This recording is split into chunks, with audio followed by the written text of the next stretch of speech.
Hello আমার প্রিয় বন্ধুরা, আমার একটা অবজেকশন আছে। যদি একটা প্রতিবন্ধী মেয়ে এখন বিয়ে করতে না চায় তো বিয়ে করবেই না, তাকে জোর করে বিয়ে দেওয়ার কিছুই হয়নি, কারণ সে নিজে রান্না করে খেতে পারে না। ঠিক আছে, পড়াশোনা একদিন করতে পারতো না, এই এমসে গিয়ে স্টেরয়েড নিচ্ছে।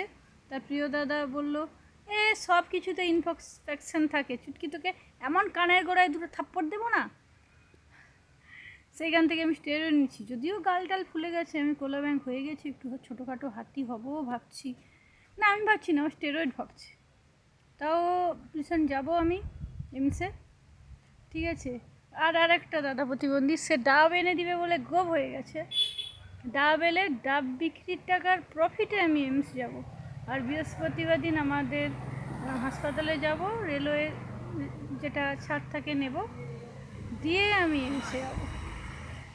সোজা কথা। তারপরে দেখছি,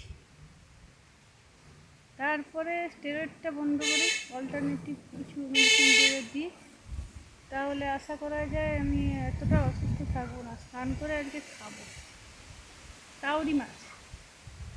ঠিক আছে, ওটা উজান, ওই খাল বলে ওখানকার উজান। ঠিক আছে, সেটা খাবো, সেটা দিয়ে ভাতই খাবো, ভাত খাবো। ঠিক আছে, আর তোমরা please like share and subscribe করো। এখন কি করব আমি নিজেও খুঁজে পাচ্ছি না।